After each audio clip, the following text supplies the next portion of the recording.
The other myth I wanted to address you is don't take protein. Protein is very bad, it will affect your kidney. Any form of protein, whether it's whey protein, whether it's vegetarian, whether it's non-vegetarian, too much protein is not good for health. Too much protein is definitely not good for health. Correct. But if we actually do the macros, all of us are under eating when it comes to protein because 1 gram per 1 kilo of body weight is the basic. Irrespective of whether you exercise or not. How many of us are really able to get to about 60 grams or 70 grams of protein every single day? Correct. And we coming up with things like I'm eating dal, I'm eating chickpeas, all of that becomes very funny. I'm eating paneer, because when we look at the macros again, paneer meaning more fat. Correct. Dals, lentil meaning more carbohydrates.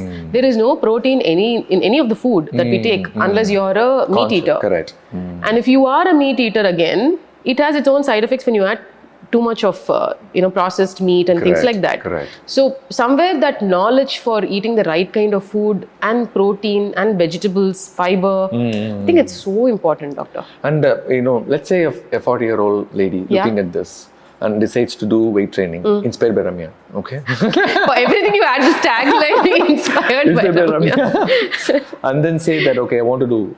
Do they join a gym in India or what do they do?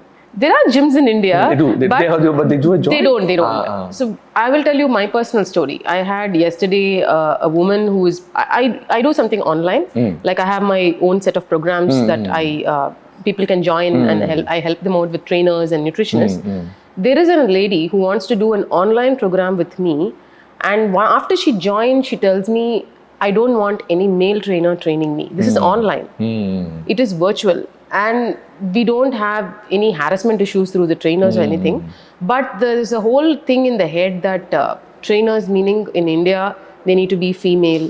They should be ready to come home at our available time. These perks, I don't think you get in the US. No. No way, right? It's literally like I'm hiring you. You have to come home and just do things for me at my cost, at my service, at my timings. And then you can... And gym is a very scary place in India because obviously, most of the time, there's a cardio room and a strength room. In the cardio room, you'll see all the women in the treadmill machines, everything.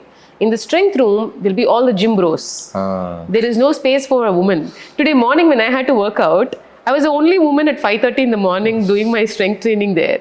And it can get a lot for somebody who is a little shy and feeling awkward and all that. So the culture in working out in gym, it's changing. The youngsters are stepping up. The ones who are right now in college, who are, probably in their early 20s, they're stepping up. But the ones who are in their 35s, 40s, I think they really need to own it and go do it. Go do it. Yeah. Otherwise, I think, like I said, group fitness classes are very good. It's good. And that has an equal good mix of men and women. But this thing in the head that I will not go out anywhere without my husband holding my hand, or I won't go anywhere where there are men who are populated. I think that shift has to happen for women to really step up and do